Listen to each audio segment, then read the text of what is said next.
All right, welcome back. We are on video number 9, Tier 1, and we are on SQL. Right? Yep, SQL. So right here we got during our scan, which port do we find the server, MS SQL server?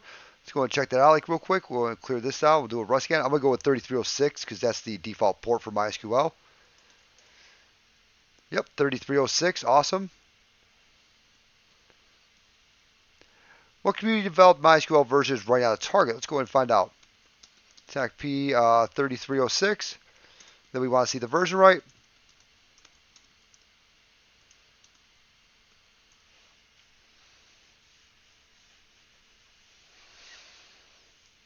Let's take a minute.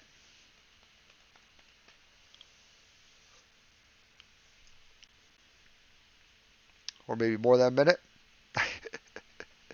It's really taking a sweet time this time, huh?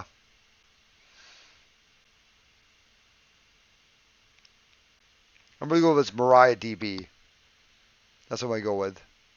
Let's just try it. Let's see if I'm thinking correctly. I think it's spelled like that. Yep, MariaDB. Crushed it. Let's go. This will hopefully end soon. Okay, let's keep going. When using MySQL command line client, what switch do we need in order to specify a login? For a login, I believe it's attack U. We'll go to MySQL. Attack help. For login, I believe it's just attack. Yep, attack U for a username.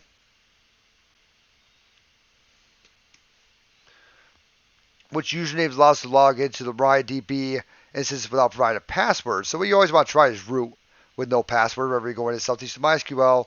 I believe it's attack lowercase h for the host, and then attack U root. We can try that. And then we're not going to put in attack P because we're not going to tell it that we wanted it to give us a password, right? I always forget if it's lowercase or uppercase for MySQL. All right, this thing seems to be taking a sweet time here. I don't know what's going on up there. We'll try this one more time again, but it seems like almost we lost connection, doesn't it? All right, so we did get in the MariaDB. I'm going to let this guy run again. All right, so, yeah, it seems to have kind of lost it there. Let's go ahead and do show databases. And then we do have to end it with a semicolon. Right? And we have hack the box information, schema, MySQL. So we can go ahead and we use hack the box. And when we do a use, we don't actually technically need that semicolon. We just hit enter. But we're always going to use semicolon after this. Show tables. Remember, we got databases, tables, and columns within SQL database here. So we have configured users. Now we can just do a select star from users. And that's going to drop everyone, right? And then select star from config. And that'll drop everything. Or we could actually go into there and everything that with the tables, right? So we do see a flag in there, though. But let's go ahead and keep reading these questions here. In SQL, root. We know that's root like right there, right? In SQL, what symbol can we use to specify whether the query that wants to display everything inside a table? We just showed that. It's a star, right? In SQL, what symbol do we need to end each query? We showed that also, semicolon. There are 3 databases, and we did see that Hack the Box was a different database.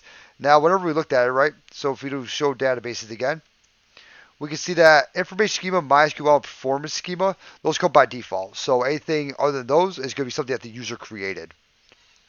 Right, then we have submit the root flag, so we go ahead and submit that. Just scroll up like a little bit since we already dropped out of the database, right? And this guy's still going up there. He is not doing too well. May just be able to just run MF scans on it, but I think as soon as I click OK, or as soon as I'm done with it, I believe it just stops the machine for me. So you may be able to do it without running that tech SV or just give it time. You know, it seems like one of those ones that you just got to give time to. But that is MySQL actually hopping into MySQL and doing things. Remember, you always want to try with root no password, or if you can find something like config.php, or if you're on WordPress, you find wp-config.php. You always want to look at those, and those will sometimes have hard-coded usernames and passwords for SQL. There's a lot of stuff you could do within SQL.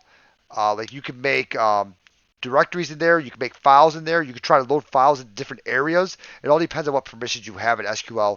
And I'm sure as we continue on with this, we're going to learn more and more about SQL and utilizing that to be able to kind of move things around and create our own files and things like that. But hopefully you enjoyed it and learned something, and I'll talk to you all later.